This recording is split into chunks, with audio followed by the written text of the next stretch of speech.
Hello, this is Dr. Stanley Lang, and welcome to this introductory podcast dedicated to the idea of learning more about reputation management and reputation marketing. And I'm interviewing Justin West from Hundreds of Customers. Hello, Justin. Hey, how you doing? I'm doing good. How are you? I'm doing great, thank you. Great. Well, what we wanted to do today is to just sort of create some foundational knowledge for those that don't know a lot about reputation marketing or reputation management, and actually maybe define some terms. And we're going to be building on these concepts every week, so hopefully we'll be touching on things that will be helpful to almost anybody from any kind of a business. So Justin and I will be coming at this from slightly different angles, and for this part of the podcast at least, I'm going to go ahead and interview you, Justin, if that's all right. That's fine with me. Okay, well, Justin, why don't you tell us how you would define, let's start with the word, reputation. How do you define reputation? Well, I think reputation is something that we all kind of innately understand, right? Reputation has to do with how you're perceived by other people. We experience it in our daily lives. You know, if you're known to be a truthful, honest person, people tend to trust you. If you're known to be the type of person that flakes out or tells lies or at least exaggerates, then people are less likely to believe you. What we're seeing is that's always been a factor in business, but in this modern digital world when everything's available online and there's thousands of different review sites where people can sound off about your company, reputation has never been more important from a branding point of view. It's never been something that people could easily just find out in the way that they can today. In the last couple of years, the whole thing has just been revolutionized with how easily people can look up reviews about your company. So that's what reputation is. Reputation is, in this context, how your company looks to everybody in a social sphere. So how easy do you think it is for the average consumer to find out both the good and the bad about any particular company, or say it's a one-person business or maybe a larger company? How easy is it to find both the good and the bad? At this point, it's incredibly easy. In fact, Google, of course, we know is the #1 search engine. We're actually doing this hangout on Google technology because they're everywhere. And Google is kind of like the yellow pages of everything. And so what we've seen is people tend to go to Google, and if, let's say, they're going to look up a dentist or a plumber or what have you, they're going to usually go to Google and they're going to type in dentist in Pittsburgh, if they're in Pittsburgh, or plumber in Roanoke, Virginia, wherever. And what's going to show up on the front page of Google is going to be usually their maps listing. And next to the maps listing is going to be star ratings. And those star ratings usually will show you exactly what, in a quick snapshot, the general social consensus is, whether they have overwhelmingly positive reviews, overwhelmingly negative reviews, or no reviews at all, and are pretty much just considered untrustworthy. So pretty much you do a Google search, you look up the company name and the city, and Google will automatically show you the reputation. So for instance, if I tell my friend Steve, hey Steve, you know, I just got a ding in my fender, I need to go take it somewhere to get it worked on, where should I go? And he says, go down to Joe's Auto Body. I say, okay, great. Well, I don't know where Joe's Auto Body is, right? I'm probably going to have to call and make an appointment. So what am I going to do? I'm going to go home, and I'm going to look up Joe's Auto Body online. And the very first thing I'm going to do is I'm going to look at Joe's Auto Body there in the listings, and I'm going to see a star rating. And if I see that Joe has a 2-star out of 5-star rating, I'm going to think twice about whether or not I want Joe to be servicing my car. And I'm going to click on those reviews and start reading them. And if I see reviews that say, Joe was terrible, Joe ripped me off, worst experience ever, I'm going to have a hard time trusting what would otherwise be very trustworthy advice. Word of mouth used to be the biggest form of advertising out there, but reputation, even in this sense, supersedes word of mouth because it's aggregated word of mouth from an unbiased third-party community of people as opposed to one person that you know. So that answers the question a little bit in a larger way, maybe. Yeah, one of the things that struck me, that maybe you might want to revise your statement a little bit. You said you would probably go home and look it up. What's the probability that you'd actually look it up on your phone? Well, in fairness, we are definitely. In fact, I've got my phone right here. We all have Without these even little. going home. Without even going home, I would go to my computer here, my pocket computer, and I would look them up. And Google's going to show me the exact same thing. It's going to show me their reviews, and I'm going to read those reviews, and so do most people. In fact, most people say it takes about 6 to 10 reviews before they find a company trustworthy, and that just makes sense. I mean, imagine three companies, if you will, Stan, and company A has, let's say, maybe 5 or 6 reviews, and a couple of them are like 1-star reviews. Maybe one of them's a 5-star, a couple of them are 4 stars, so they're just kind of in the middle.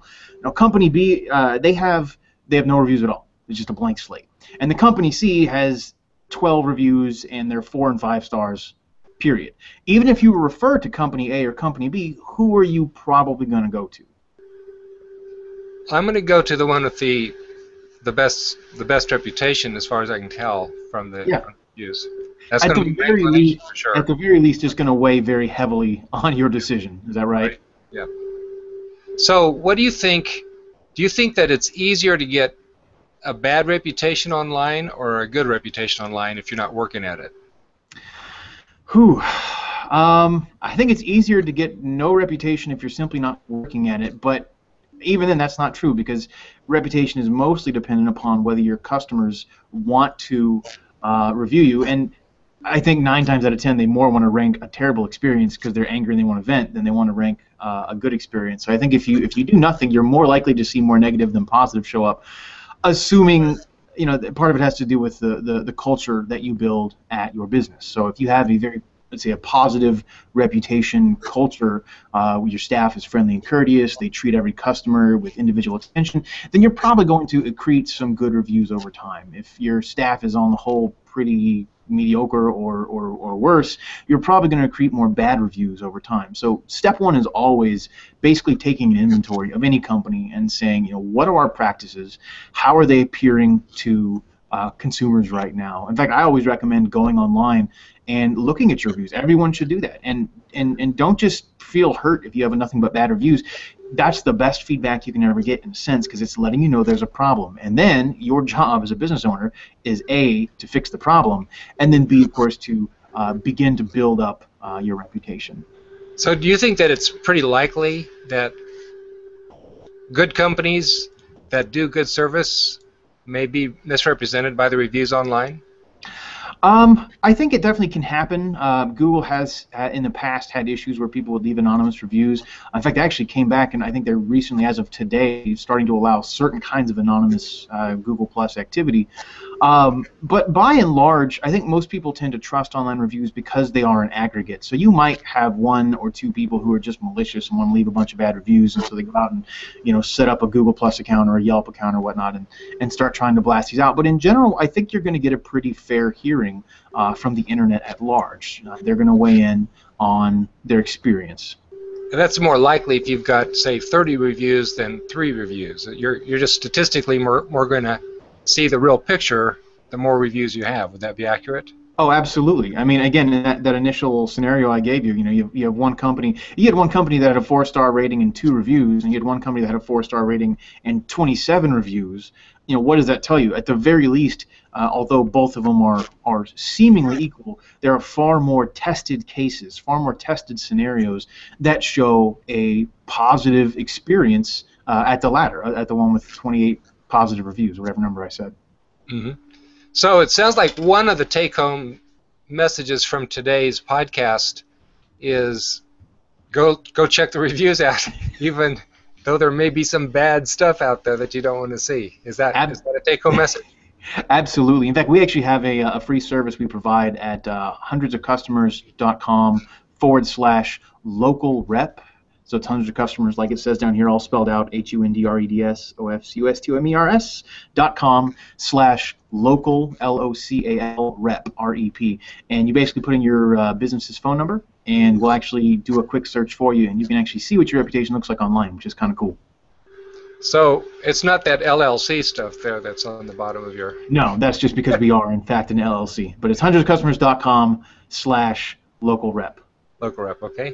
So what's the difference between reputation marketing and reputation management? What's the big, if you're going to identify one key factor, what's the difference? Well, a friend of mine once said, and I think he put it aptly so, you don't make money managing usually, you make money marketing, bringing people in. So reputation management is usually looked at as more of a damage control, right? It's trying to stop some bad reviews from coming on, maybe grow some good reviews and whatnot. And that's a very important first step. Everyone should be doing reputation management, certainly. But that's not enough. Reputation marketing is taking that reputation that you built up, a five-star reputation, hopefully you've got, and using it to get new customers, new clients, new patients, new members, whatever your place of business needs, right? It's actively going out there and saying, hey, look, we've been tested and we've been found to be very good at what we do. Come on over and see what we can do for you. You know, we've given 35 customers a five-star experience. We want you to be number 36, right? That's reputation marketing. It's taking and leveraging what other people have said positively about your business and using it to get more customers and clients. Good, very good. So as we sort of close up this podcast, we had talked ahead of time about the possibility of giving away a complimentary reputation video, a drawing from one of the viewers of the podcast. So would you like to explain how we're going to do that? Well, below this podcast, unfortunately, I'm not going to be able to do it live. We're going to put a phone number in there, and all you got to do is basically text to that number.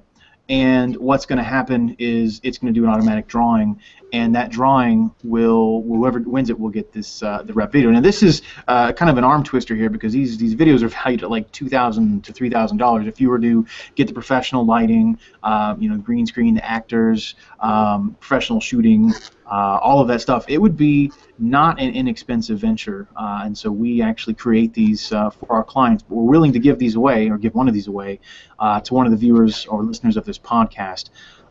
So at the time, that's probably the best way to do it. We will have a better version set up by the time we do our next podcast. But we're just kind of throwing it in at the end of this podcast because we thought it would be a good idea and a fun way to bring attention to the whole idea of using your reputation to market it as opposed to just manage it. That's right. So any final words, Justin, before we close out this podcast? Always be managing your reputation and helping it grow so that you can then market with your reputation. And if you need help, look us up, hundredsofcustomers.com. Great. Well, it's been great talking, Justin, and I look forward to future weeks of where we plumb the depths of reputation marketing, management, and other subjects on how to help small businesses, whether they're a one-person business or a very large business, grow their business by using the tools of the internet, particularly reputation tools. So we wish God's blessings to everybody who is currently listening to or watching this podcast, and have a very nice day. Bye, guys. Bye.